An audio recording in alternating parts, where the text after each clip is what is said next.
Welcome to the Glassworking shop. When I did the last part of the process, I just left the camera running, and then when I looked at the edited result, it was over 3 hours. So it probably is a good idea to break it up. So here's another piece.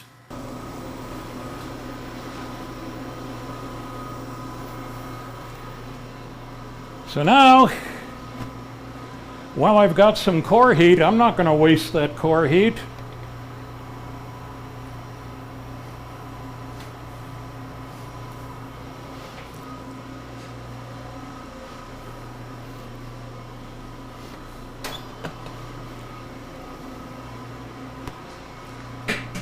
I'm going to pull that guy down. Not much. Using the twist function, I'm aligning the right punty.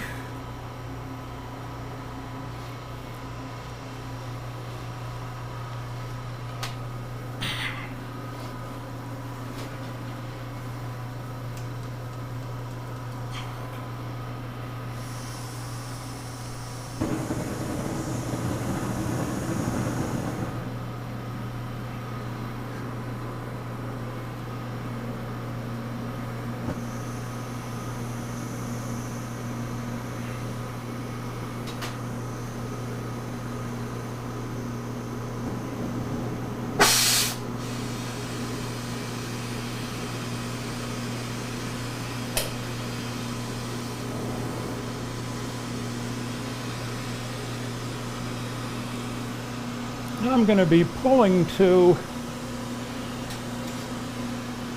approximately an inch and an eighth.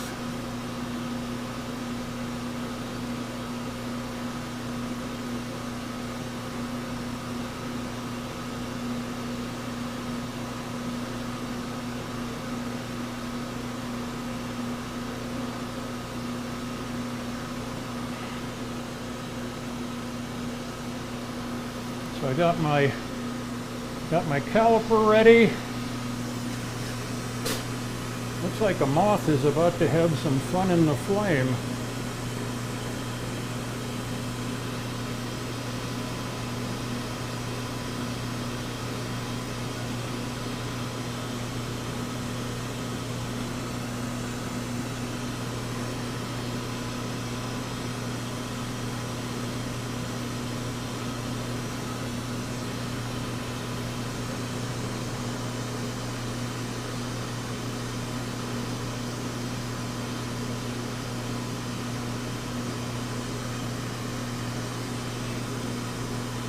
Not lined up perfect, but hey, that's close enough. Trying to line one of these up perfectly is pretty tricky. And of course, now that I have it supported on the other end, I'm a little less concerned about my cracks in the moil.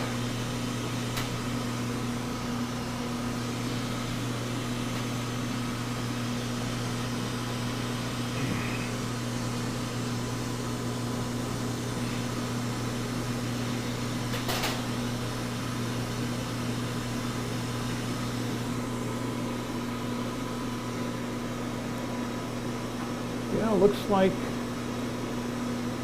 like the camera is adjusted correctly. The workpiece is in the field of view.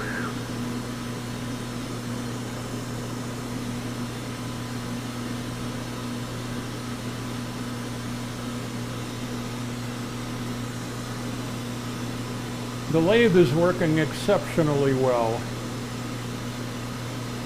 I was a tiny bit concerned before I made it that, you know, is that project too hard for me? But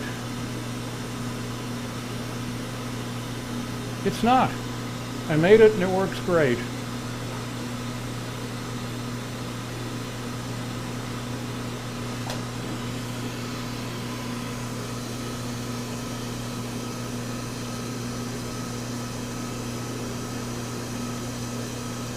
little adjustment with the paddle.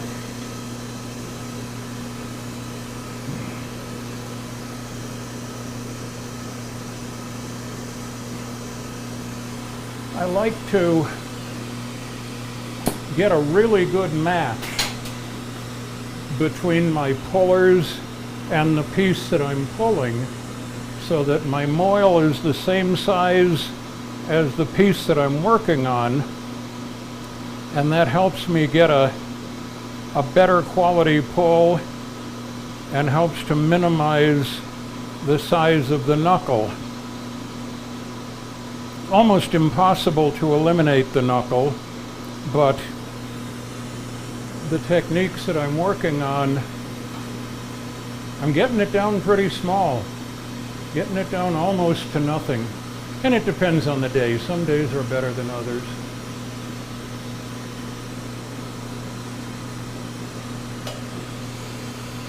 Since this is a stepper motor lathe, I can't just grab the chuck handle and move it. So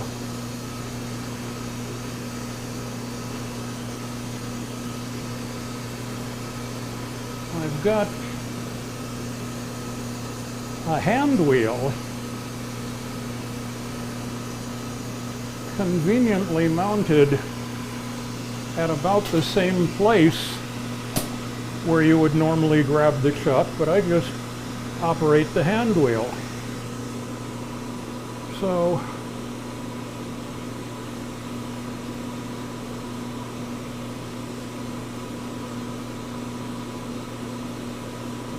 that's kind of close. I'm going to do a final resizing operation after this pull, after the piece is annealed and ready to go.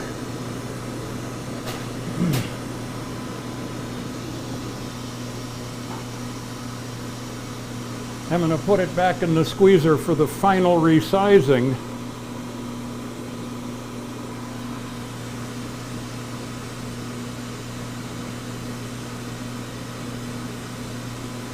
Seem to have introduced a tiny bit of twist, but since the lathe has a twist function, I'm able to de-twist it.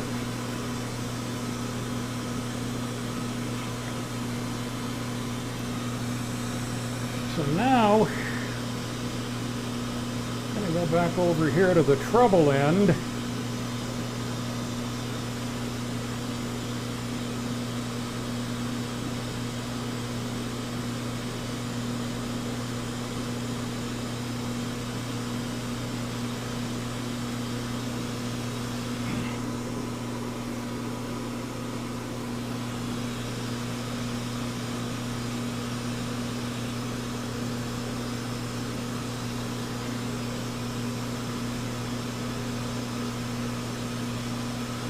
Now, something that people who have never used a lathe might assume that, oh, both chucks rotate at the same speed, it's impossible to introduce twist. Well, it is very easy to introduce twist on a lathe. The flame has force, and depending on how the flame is aimed, you can introduce twist.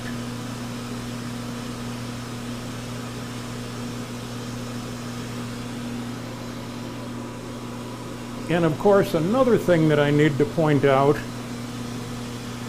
glass takes a long time to heat, but it also takes a long time to cool.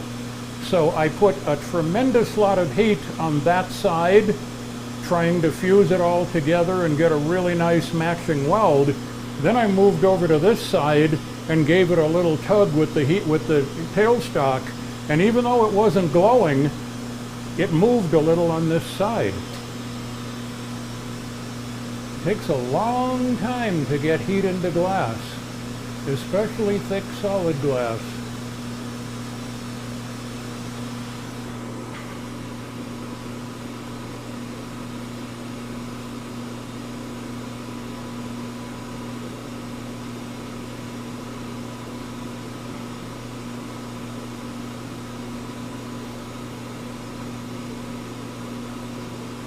And of course, on the lathe, I can't really control.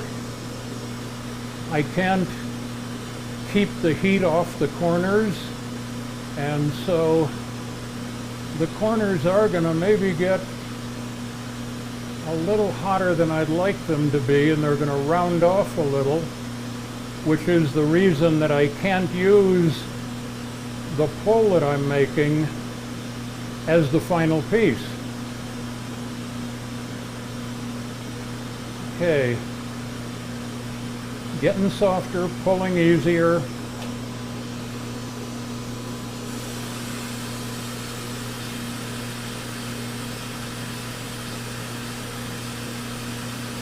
And this is also a nonlinear process when you're pulling.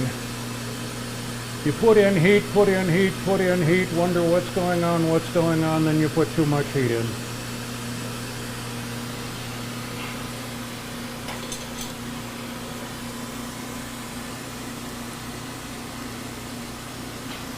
And then here's another trick. I'm using just oxygen from my mini torch on that moil because I see that it's starting to get thinner than I'd like it to be.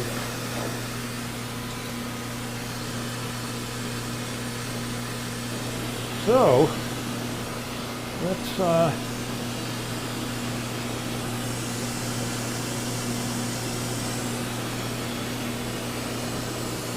getting close, getting very close.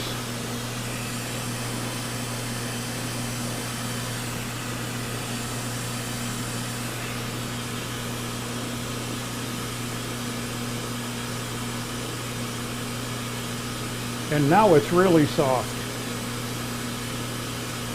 Now if I pulled too much, I could pull it down to a stringer in no time at all without even thinking about it.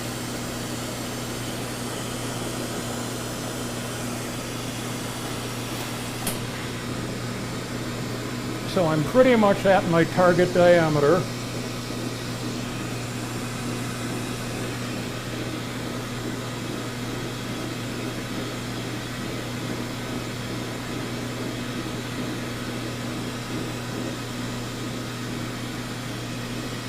And now I'm trying to put heat into the thick part.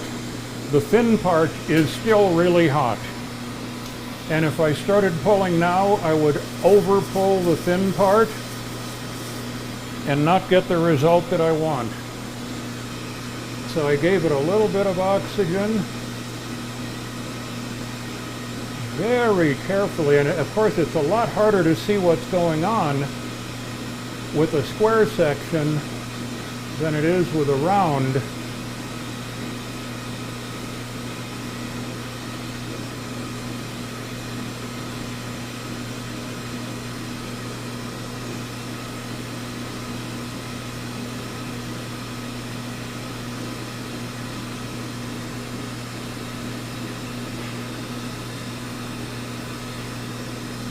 Putting the heat into the big part, knowing that the small part is retaining heat, and because it's smaller, if I got some heat on it, if I got it in the torch flame, it would heat much faster.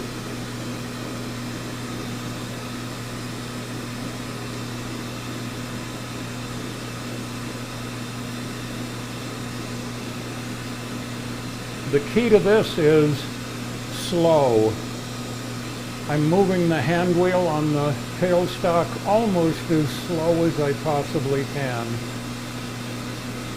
And I'm doing my best to watch it,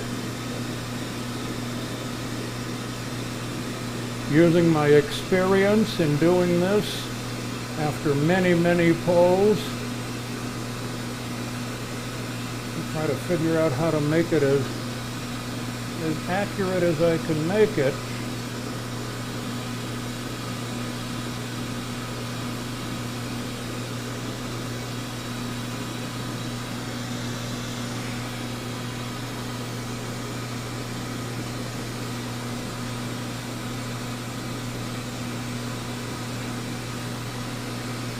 Good thing I have a long bed on my lathe.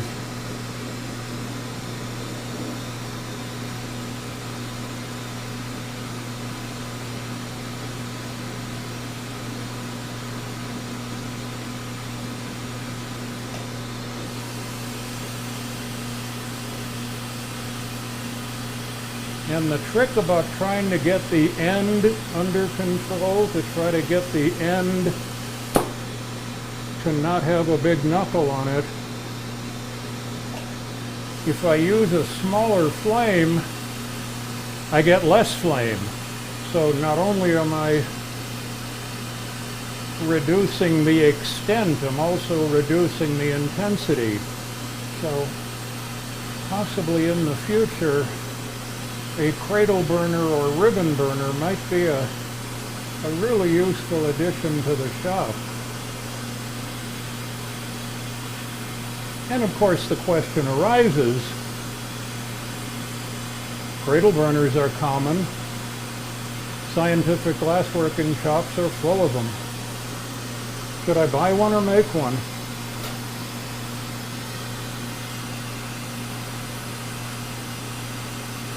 I'm leaning toward make one. Not because I think mine is better, but because I'm a maker.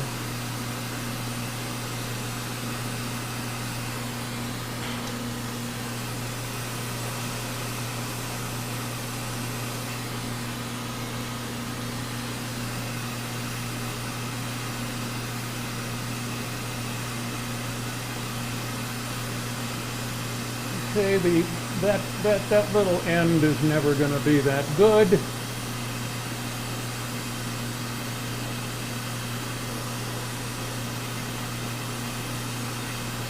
I'm thinking I'm going to grab the diamond shears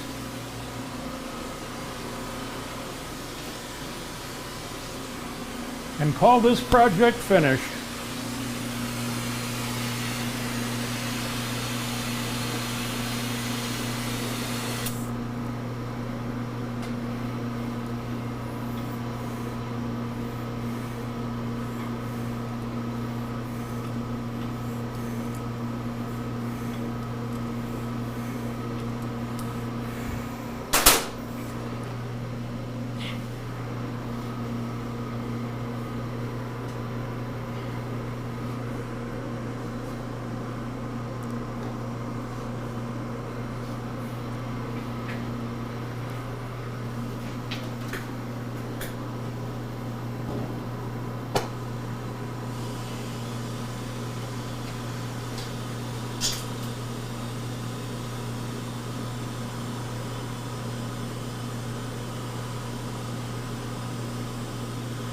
Okay.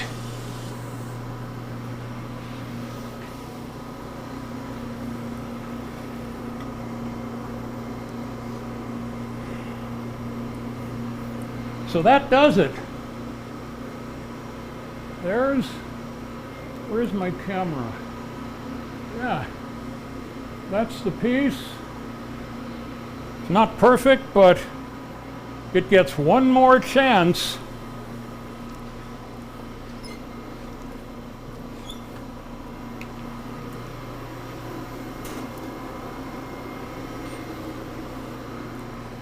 Oh, that was a lot of work. So I don't know if anybody stuck around to the end, but if you did, thanks for watching. It's been long, tiring, hot, and mostly fun.